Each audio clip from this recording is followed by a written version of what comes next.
This is a team that's physical. This is a team that's going to be in your face. They've got a dogged mentality. You can just get a hold of them and you start dragging their ass out to the deep, dark abyss. You can drown them. And I think they're on the ascent. Not sure they're ready to do that, as in go contend for the NFC and the Super Bowl. The 2022 Detroit Lions will be the team that can and will.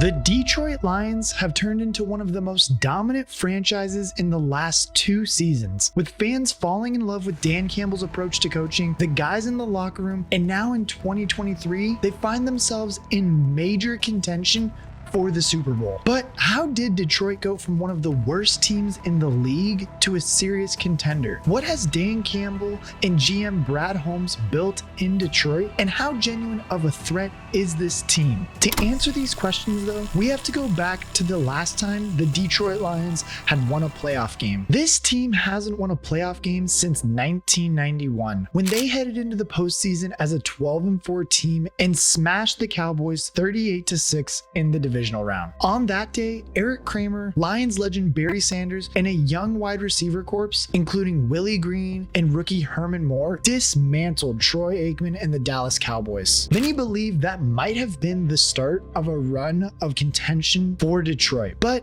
they were demolished in the NFC Championship game by the Washington Redskins and haven't made it back since. In the 1990s, they returned to the playoffs another 5 times, but lost in the wildcard round every single time. They felt cursed, and the best years of Barry Sanders and Herman Moore were seemingly going to waste. Detroit then went the entire 2000s without even sniffing the playoffs. They had a losing season every year between 2001 and 2010, including the absolute horror show of the 0-16 2008 season. They finally made it back to the playoffs in 2011, the same year that Matt Stafford was crowned the NFL's Comeback Player of the Year. Head coach Jim Schwartz had given them life after taking over from Rob Marinelli, who was promptly fired following the 0-16 debacle. Schwartz still couldn't get Detroit over the playoff hump though. They lost in the 2011 wild card against the New Orleans Saints and regressed in the following 2 seasons, leading to Schwartz's departure. Frustrations were brewing, but under Jim Caldwell, the team had once again found a new lease of life. They had 3 winning seasons in the 4 years while Caldwell was in charge. But again, the wild card round ended their season. It was the same in 2013 and in 2014 though. And honestly, Matt Patricia's tenure was pretty horrendous and many players of the Lions did not like him. And for him to go say that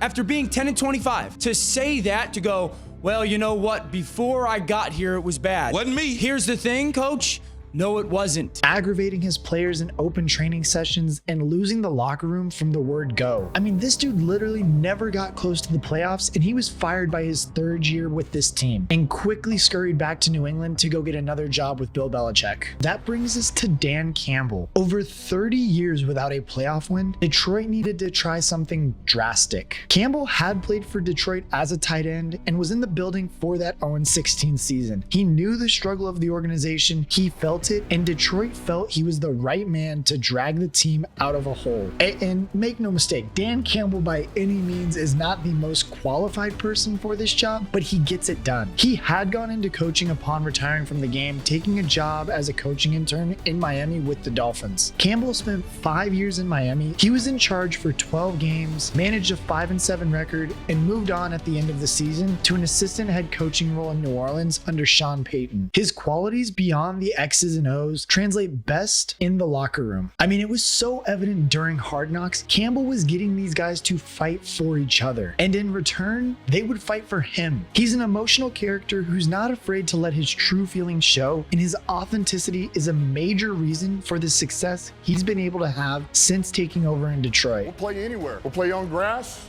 We'll play on turf. We'll go to a fucking landfill. Doesn't matter. Doesn't matter if you have one ass cheek and 3 toes, I will beat your ass. When Campbell was hired in 2020, the team went 3-13-1, but it was clear the Lions were going to allow him time to turn things around, and that's exactly what he did. 2 years later, they are Super Bowl contenders, having constructed a sensational roster with amazing talent across this board. But Campbell didn't do this all alone. He did have support from GM Brad Holmes, who was hired in 2021 after a very real grind to the top with the Rams. Holmes had been hired by the Rams in 2003 as a scouting assistant, where he remained until he took the job in Detroit. Perhaps coming from the Los Angeles Rams too, Holmes might have known that this franchise was looking for its win-now quarterback. I mean, the dude's first trade was to ship out Matt Stafford and bring in Jared Goff from the Rams. Looking back at that trade too, it may have resulted in a Super Bowl win for the Rams and Stafford getting his well-earned ring, but it worked out pretty well for the Lions too. With the picks they got in return, Detroit turned that trade into Matt Stafford for Jared Goff, this guy's name I can't pronounce, Jamison Williams, Josh Paschal, Jeremy Gibbs, Sam Laporta, and Broderick Martin. I mean, how about that? And let's not forget that at the time, many believed Goff would just be a bridge quarterback who would serve in Detroit until they made a bold move for a rookie quarterback. That hasn't happened though. Goff is still very much the starter for this team, and likely he has earned a new contract because of the way he has been playing in Detroit. I mean, the franchise in general really hasn't been afraid to make bold moves. Many were stunned when they traded TJ Hawkinson to a division rival. They knew he wanted to get paid, and Brad Holmes traded him along with a pick swap. He then drafted Sam Laporta to be Hawkinson's replacement, and halfway through this kid's season, he's looking like a top 5 tight end in the league right now. And honestly, the Lions haven't missed Hawkinson since he's left. Looking at this roster now, it's actually insane to see how well they scouted talent and drafted them accordingly. Players like Amon-Ra St. Brown, who is now a top 10 receiver in the NFL and the Lions' biggest playmaker, was overlooked by the rest of the league. He was a 4th round pick playing at an all-pro level. Rookie running back Jahmyr Gibbs is coming into his own too, and another move that the Lions were criticized for when it happened, along with one of my other friends that was heavily criticized for taking Gibbs at 5 over Stroud and let Stroud fall to 6 to me. But that's a story for a different day. Thanks, Cole and Joey. But similarly to Cole, Detroit overshot on this running back everybody thought, who was considered a great runner in space, but undersized between the tackles. They've paired him with veteran David Montgomery and now have one of the best duos in the backfield in the entire league. You want another one? The Aiden Hutchinson pick. They sat comfortably at number 2 in that draft, allowed Jacksonville to take Trayvon Walker, and then promptly claimed Hutchinson, who is now one of the best game-wrecking edge rushers in the league. Offensive line, you see where I'm going with this, right? Same deal. Penei Sewell is an absolute gem of an offensive tackle, consistently ranking amongst the best and protecting Jared Goff, whether he's lined up at right or left tackle. He's versatile, fast, powerful, and will no doubt be one of the league's highest paid players at the position in a year or two. Holmes and Campbell deserve an insane amount of credit for what they've been able to do. Everyone in that Lions building is brought in. Holmes has done a superb job of constructing a winning roster, and Dan Campbell has then mastered putting his arm around his players and getting the very best from them. There is no doubt that this Lions organization is overachieving right now. Should they be this good this quickly? I'd argue no. Rebuilds take time. Some teams have been rebuilding for a damn near decade now and got nowhere near the level of success the Lions have right now. I mean, the fact is, and I'm going to say it, the Detroit Lions can win the Super Bowl. We mentioned a lot about their young players and making an immediate impact, but how about the veterans too? And the perfect blend of leadership. They have experience in leadership in the trenches and an offensive line that is so tightly woven together that they consistently give the offense the launch pad it needs to succeed. And similar to the Eagles video I made, the scariest part about this team is this is just the beginning and they're only going to get so much better. They're still building. This isn't even the peak of what they can be. The Lions can still add, still improve, and become such a better football team.